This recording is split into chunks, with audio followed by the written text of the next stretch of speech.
Chapter 46. Others in the Park. Chauvelin and his picked escort had in the meanwhile detached themselves from the main body of the squad. Soon the dull thud of their horses' hoofs, treading the soft ground, came more softly, then more softly still as they turned into the wood, and the purple shadows seemed to enfold every sound, and finally to swallow them completely. Armand and Marguerite from the depth of the carriage heard Heron's voice ordering his own driver now to take the lead. They sat quite still and watched, and presently the other coach passed them slowly on the road, its silhouette standing out ghostly and grim for a moment against the indigo tones of the distant country. Heron's head, with its battered sugar-loaf hat and the soiled bandage round the brow, was as usual out of the carriage window. He leered across at Marguerite when he saw the outline of her face framed by the window of the carriage. "Say all the prayers you have ever known, citizeness," he said with a loud laugh, "that my friend Chauvelin may find Capet at the chateau, or else you may take a last look at the open country, for you will not see the sun rise on it tomorrow. It is one or the other, you know." She tried not to look at him. The very sight of him filled her with horror. That blotched, gaunt face of his, the fleshy lips, that hideous bandage across his face that hid one of his eyes. She tried not to see him, and not to hear him laugh. Obviously, he too laboured under the stress of great excitement. So far everything had gone well. The prisoner had made no attempt at escape, and apparently did not mean to play a double game. But the crucial hour had come, and with it darkness and the mysterious depths of the forest with their weird sounds and sudden flashes of ghostly lights. They naturally wrought on the nerves of men like Heron, whose conscience might have been dormant, but whose ears were nevertheless filled with the cries of innocent victims sacrificed to their own lustful ambitions and their blind, unreasoning hates. He gave sharp orders to the men to close up round the carriages, and then gave the curt word of command, "En avant!" Marguerite could but strain her ears to listen. All her senses, all her faculties had merged into that of hearing, rendering it doubly keen. It seemed to her that she could distinguish the faint sound, that even as she listened grew fainter and fainter yet, of Chauvelin and his squad, moving away rapidly into the thickness of the wood some distance already ahead. Close to her there was the snorting of horses, the clanging and noise of moving mounted men. Heron's coach had taken the lead. She could hear the creaking of its wheels, the calls of the driver urging his beasts. The diminished party was moving at foot-pace in the darkness that seemed to grow denser at every step, and through that silence which was so full of mysterious sounds. The carriage rolled and rocked on its springs. Marguerite, giddy and overtired, lay back with closed eyes, her hand resting in that of Armand. Time, space and distance had ceased to be. Only death, the great lord of all, had remained. He walked on ahead, scythe on skeleton shoulder, and beckoned patiently, but with a sure, grim hand. There was another halt. The coach wheels groaned and creaked on their axles. One or two horses reared with the sudden drawing up of the curb. "What is it now?" came Heron's hoarse voice through the darkness. "It is pitch dark, citizen," was the response from ahead. "The drivers cannot see their horses' ears. They wait to know if they may light their lanterns and lead their horses." "They can lead their horses," replied Heron roughly, "but I'll have no lanterns lighted. We don't know what fools may be lurking behind trees, hoping to put a bullet through my head, or yours, Sergeant. We don't want to make a lighted target of ourselves, what? But let the drivers lead their horses, and one or two of you who are riding greys might dismount too and lead the way. The greys would show up perhaps in this cursed blackness." While his orders were being carried out, he called out once more, "Are we far now from that confounded chapel?" "We can't be far, citizen. The whole forest is not more than 6 leagues wide at any point, and we have gone 2 since we turned into it." "Hush!" Heron's voice suddenly broke in hoarsely. "What was that? Silence, I say! Damn you, can't you hear?" There was a hush, every ear straining to listen, but the horses were not still. They continued to champ their bits, to paw the ground, and to toss their heads, impatient to get on. Only now and again would there come a lull even through these sounds, a second or two, mayhap, of perfect, unbroken silence, and then it seemed as if right through the darkness a mysterious echo sent back those same sounds, the champing of bits, the pawing of soft ground, the tossing and snorting of animals, human life that breathed far out there among the trees. "It is Citizen Chauvelin and his men," said the sergeant after a while, and speaking in a whisper. "Silence, I want to hear," came the curt, hoarsely whispered command. Once more everyone listened, the men hardly daring to breathe, clinging to their bridles and pulling on their horses' mouths, trying to keep them still. And again through the night there came like a faint echo, which seemed to throw back those sounds that indicated the presence of men and of horses not very far away. "Yes, it must be Citizen Chauvelin," said Heron at last, but the tone of his voice sounded as if he were anxious and only half convinced. "But I thought he would be at the chateau by now." "He may have had to go at foot-pace. It is very dark, Citizen Heron," remarked the sergeant. "En avant, then," quoth the other. "The sooner we come up with him the better." And the squad of mounted men, the 2 coaches, the drivers and the advanced section who were leading their horses slowly, restarted on the way. The horses snorted, the bits and stirrups clanged, and the springs and wheels of the coaches creaked and groaned dismally as the ramshackle vehicles began once more to plough the carpet of pine needles that lay thick upon the road. But inside the carriage, Armand and Marguerite held one another tightly by the hand.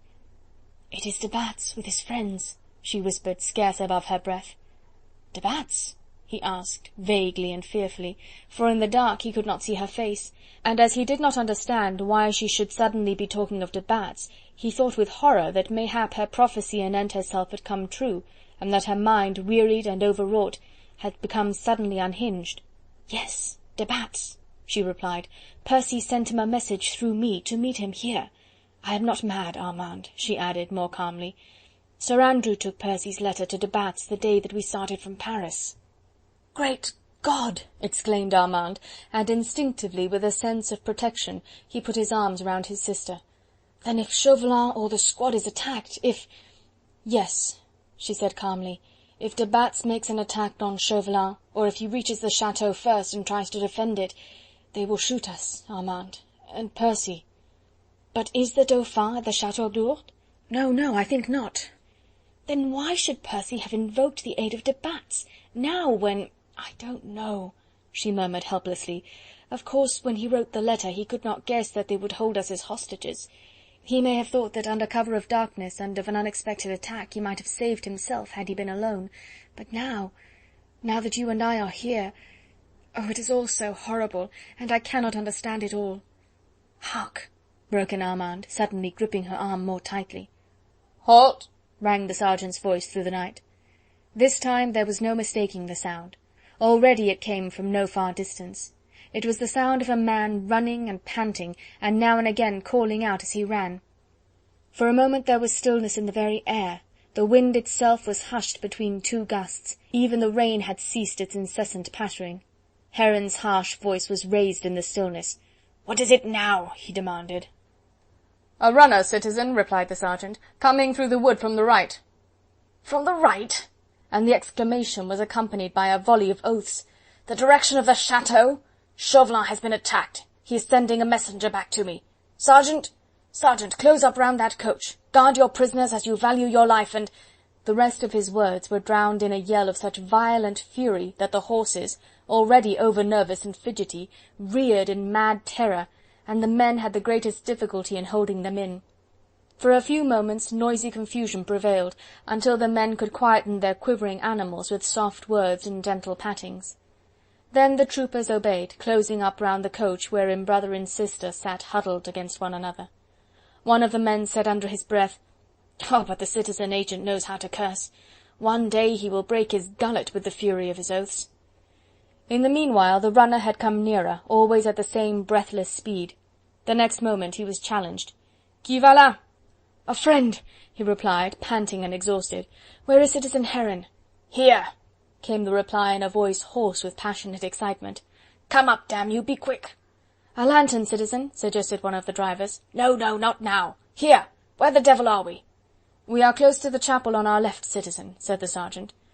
The runner, whose eyes were no doubt accustomed to the gloom, had drawn nearer to the carriage.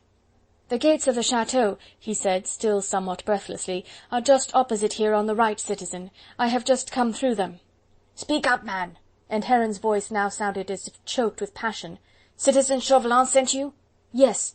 He bade me tell you that he has gained access to the chateau, and that Capet is not there." A series of Citizen Heron's choicest oaths interrupted the man's speech.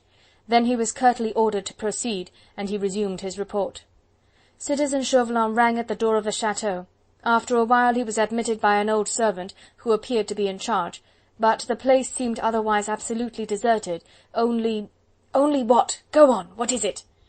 As we rode through the park, it seemed to us as if we were being watched and followed. We heard distinctly the sound of horses, behind and around us, but we could see nothing. And now, when I ran back, again I heard, "There are others in the park tonight besides us, citizen." There was silence after that. It seemed as if the flood of Heron's blasphemous eloquence had spent itself at last. "Others in the park!" And now his voice was scarcely above a whisper, hoarse and trembling.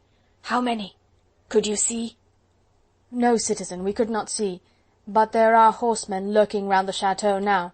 Citizen Chauvelin took 4 men into the house with him, and left the others on guard outside. He bade me tell you that it might be safer to send him a few more men, if you could spare them. There are a number of disused farm buildings quite close to the gates, and he suggested that all the horses be put up there for the night, and that the men come up to the chateau on foot.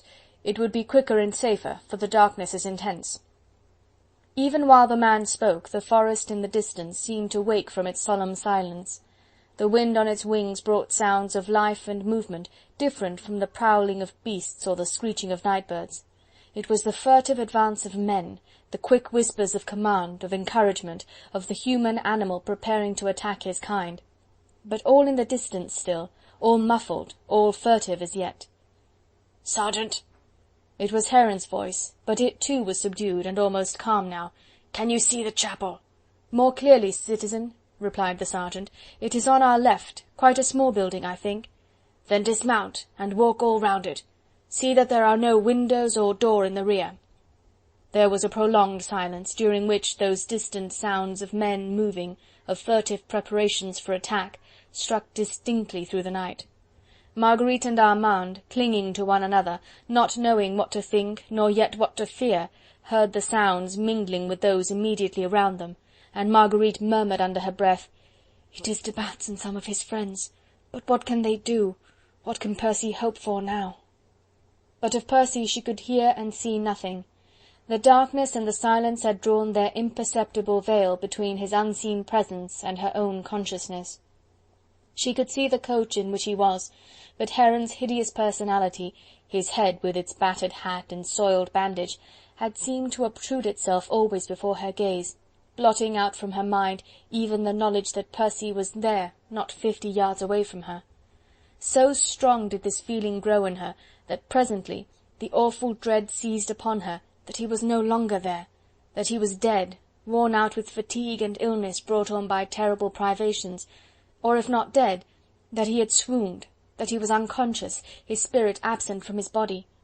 She remembered that frightful yell of rage and hate which Heron had uttered a few minutes ago. Had the brute vented his fury on his helpless, weakened prisoner, and stilled forever those lips that, mayhap, had mocked him to the last? Marguerite could not guess. She hardly knew what to hope.